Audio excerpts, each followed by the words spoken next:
Alright, so I'll be talking about my top 20 manga of all time. The number I've read is around 70, and in all honesty, not all of them are all that great. And just comparing it to some other lists I've seen, there's definitely some more stuff I need to read. But as of right now, this is my top 20. But I do have two honorable mentions before I even get into the top 20. These will be really fast, and that's Grappler Baki and Prison School. Now, Prison School actually made the top 10 list last time, and that's mostly because I didn't really put in the time to really think about it, and of course, lists just change. And most importantly, I revisited the ending, which was atrocious, easily enough to really drop it down this low. Still a great read with fantastic art and a pretty likable cast. Grappler Baki, however, is a little bit different. There's not really too much I dislike about the story. It's a little bit overly edgy sometimes, maybe, I guess. But the art is fantastic. It's one of the most insane fighting manga I have ever read. And despite all of that, it still has some very beautiful moments throughout the entire story. And this isn't the entirety of Baki, it's just the first of the prologue story, I guess, Grappler Baki. But starting the list, at number 20, I have Fire Punch. Now, I recently talked about this when talking about the many works of Tatsuki Fujimoto. Make sure to check that video out if you have not.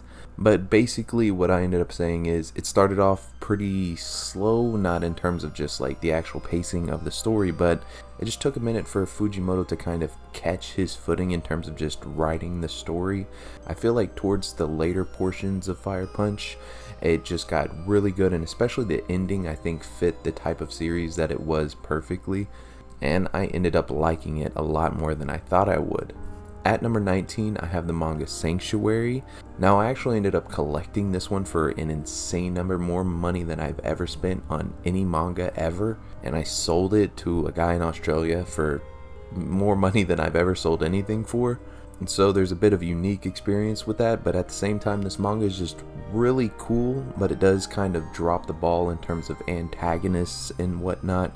There's just so much untapped potential in this story that I can't really put it any higher because of that.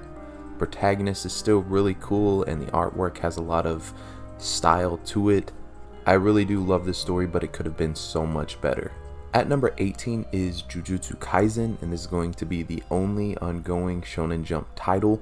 And obviously, given that it's on here, I really do like it a lot. I think it's doing better things than really any other ongoing series at the time.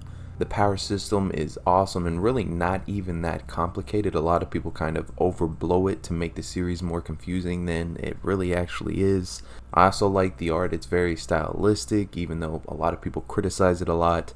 But more than anything, the cast is expanding more and more, and I like more and more characters. Maki is just my personal favorite. It's one of the few series where I do read weekly, and I'm excited basically every single week. At number 17, I have The Fable, and this series is about an assassin that has to try and not be an assassin anymore, just kind of live a normal life, but basically the situations that he's consistently involved in kind of don't let him do that, but he still has to not kill anybody. It's a very fun concept with just the execution in all forms of storytelling and just making manga kind of executed to the highest degree. The character writing, phenomenal. The art is amazing. Some of the best fight choreography and just individual panels that I've probably ever seen. And if you have not checked it out, I would highly suggest you do. At number 16, I have Gantz, one of the most wild manga I have ever read. And I'm going to say this really quick, it does have a lot of lows. Some points in the story are just way too ridiculous to even begin talking about. The vampire storyline ruined a lot of what Gantz had going for it. It took a top tier antagonist and somebody who could have been top 5 material in terms of just comparing him to other antagonists and made him not even top 50. That is how bad the vampire storyline was in this manga. But I also can't lie, it also has plenty of arcs that compare to some of the best arcs in manga. The Oni arc, Buddha arc, and my personal favorite, the Osaka arc, all go absolutely crazy. So while I do think that this manga is very much a mixed bag, I can't really take away too much from it. At number 15, I have Maggie, or Magi, whichever one you want to call it. This is definitely a top tier shonen for me. Has some of the best world building, characters, just all the other standard stuff that's going to be common throughout this entire list realistically. But it has a super cheerful art style to kind of pack along with that. And the only thing really holding it back from being higher than it actually is the fact that the last arc wasn't the best, and on top of that, Morgiana was sidelined for basically the entirety of it, but it does do a lot of other stuff right. I love the fact that Alibaba and Morgiana got married before the final arc started, so this author obviously kind of had their own priorities, comparing that to just other, especially the big three, not really including One Piece. But getting the actual romance resolved before the actual final conflict of the story kinda shows that this author prioritized the actual resolution of the story over the romance, which is super refreshing to see. At number 14, I have Hell's Paradise, and this is kind of one of those manga that maxes out its potential almost completely. Only real negative is that the antagonists really just aren't that amazing. They're still good, they're just not amazing. Every other aspect though, the side characters, has one of the best casts in manga period, and then on top of that, the most important aspect is that this is one of the most perfectly paced stories, the easiest to read where you don't really get tired of it.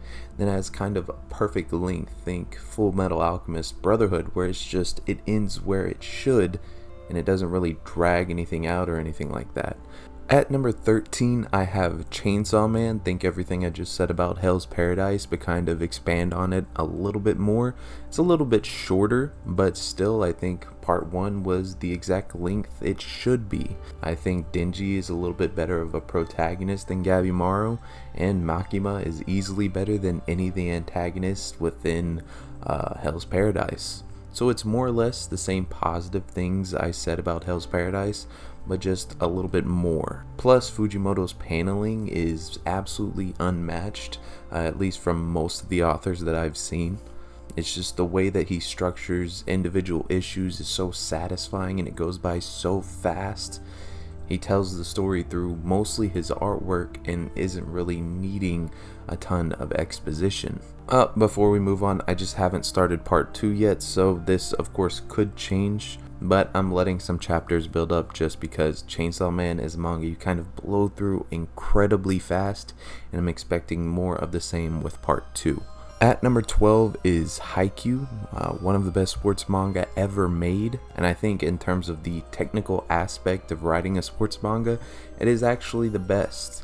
I'll get to one in a little bit, talking about why I think it is better in certain other aspects, but Haikyuu I think masters that technical aspect to sports storytelling. I've read both the manga and watched the anime, so there's a couple of different perspectives I look at this one through. The match between Kurasuno and Shida Torizawa, I think is the name, probably the best match of any sports manga or anime that I've ever seen.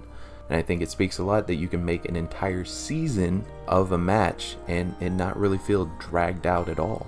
Fantastic cast, technical aspects again of just character writing. It has some of the best characters period, not even limiting it to sports manga or anything like that. I do absolutely love Haikyuu. And then at number 11, I have One Punch Man, changing things up almost completely. The Garo arc has just concluded. A lot of people complaining about the length. I think that criticism is kind of unfounded or not valid. Personally, I think mangaka should have more time to really flesh out these arcs and go at their own pace. So I'm completely fine with the length. But this story is absolutely amazing, just talking about One's writing in particular. Saitama is a fantastic protagonist, and the little group of characters he has around him, they're all great as well. But of course you have to talk about Yusuke Murata's artwork, because it is basically unmatched when it comes to the realm of just action manga. Nobody really draws a dynamic fight sequence or just a lot of realistic individual panels like he does. So all those aspects combined creates a fantastic manga. At number 10 is one of the most forgotten, I think, masterpieces to ever really be created, and that is Black Lagoon. Of course, the action aspects to the story are absolutely amazing. Some of the fun is combat.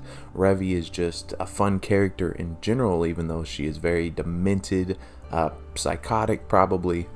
And pretty much everybody in this story is super corrupt given, the type of story it is. But I think the actual writing is super underrated. The writing for specifically Rock as a protagonist, his constant spiral or downward spiral to becoming a more manipulative person even to his friends.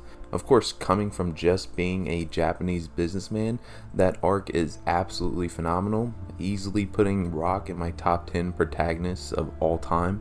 Then of course you can't forget Roberta and her arc being one of my favorites as well. This story is just super slept on. At number 9, this is going to ruffle some feathers. It's Bleach. It's the only one of the big 3 to make it into my top 20. I don't really have any major issues with Bleach that I think a lot of other people have.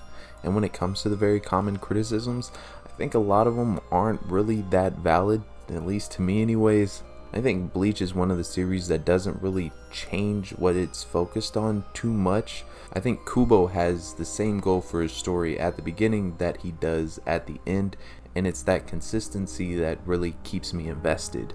Basically, we focus on a lot of these cool fights, a lot of these amazing characters. I mean, the sheer amount of probably A tier characters is absolutely insane. Basically every single captain in the Gautier 13, S tier, a lot of the lieutenants as well, if not S then they're A. And then this kind of spreads on to the Espada with a little bit less of them being kind of that upper tier. And then of course even with the Sternritter with a good couple being S tier. But yes, I'm a huge fan of Bleach. At number 8 is Slam Dunk. Now earlier I was talking about how there'd be a sports manga that's not the most technical, or at least it's not the best in terms of technical aspects. This is that manga. I feel like it doesn't really teach you that much about basketball. I think it more than makes up with that in just Sakuragi's passion. And more importantly, how Sakuragi finds that passion, because he enters basketball just because he likes a girl, and then it expands way beyond that. And then there's the outside of the story aspects where this manga basically inspired an entire country to play basketball. And there's even another aspect in which we not only get to watch Sakuragi develop, but the author Takiko Inoue, we get to watch his art style just completely change. We get to see him grow into that author that would one day create Vagabond, one of the best artistic mangas of all time. At number 7, another one that might ruffle some feathers is Tokyo Ghoul. And really just because a lot of people have this misconceived notion that this manga is just pure edginess. And it's edgy sometimes, I can't lie, and I won't. But I think there's just so many details to this manga that you have to appreciate. There's of course the stuff that gets memed on, like the symbolism that gets memed on in a lot of other just forms of media in general. But it is something that people talk a lot about with Tokyo Ghoul. And the artwork is absolutely beautiful in a stylistically different way than most other manga. And then the character journey of Kaneki is not really all that different from other iconic darker characters like Guts, where basically the author takes the approach of just torturing their main character to the point where they become great. At number 6, I have Vinland Saga. Now, I don't really love the most recent arc that we're on, or even the arc before that, but I don't think there's two arcs that play off of each other better than the prologue arc and of course the slave arc. The dynamic between those two arcs easily puts Vinland Saga at number 6 just by themselves. That's not to say I don't appreciate the other aspects that are present in the later arcs, it's just that the series peaked with those two arcs. Of course, can't forget Thorfinn's journey within the manga community. It's one of the most iconic to really ever exist. And if there were any other characters to kind of be compared to Guts' journey, it would be Musashi and of course Thorfinn. And now we're finally breaking into the top 5, and just breaking in is Berserk. Now I know that there's a good amount of Berserk fans that kind of freak out when it's not number 1, And I know depending on how many views this get, that might happen again, but it is what it is. Top 5 still means that this story is phenomenal in basically every single category. The only thing really separating it from any of the other ones in the top 5 is the fact that I just have more problems with it than anything else. It has 3 of some of the best arcs in fiction, with Golden Age, Falcon of the Millennium Empire, and of course Conviction. Guts is one of the most iconic manga protagonists to ever exist, despite never getting a good anime adaptation. This manga's impact alone is absolutely insane in the amount of stories it has influenced throughout all manga period.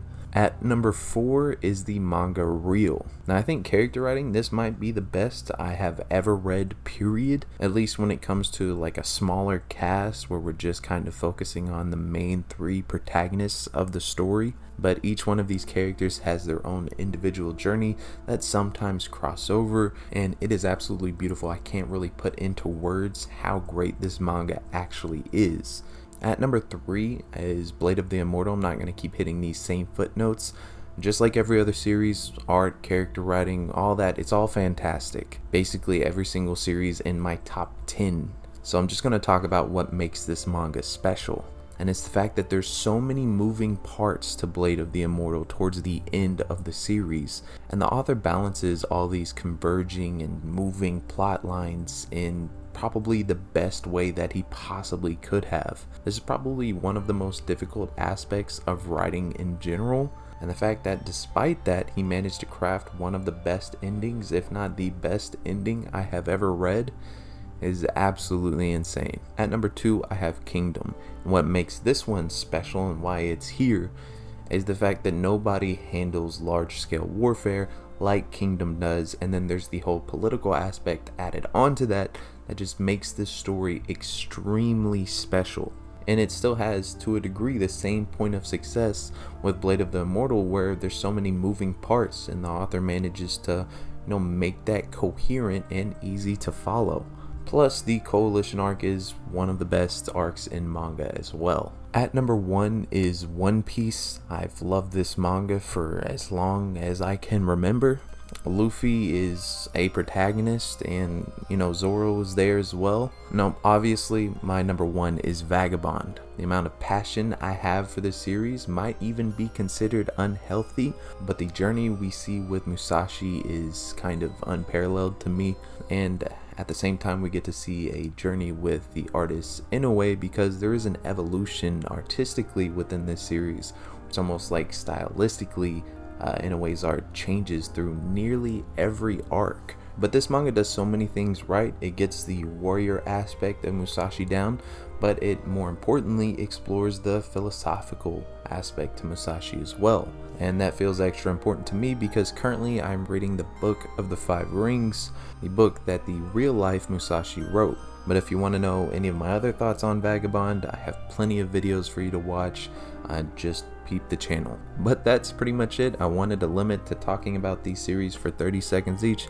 I didn't do that, so editing this audio is going to be a pain in my ass. But it was still fun to record anyway. Thank you guys for watching. Check out my social medias. I tweet about shit sometimes.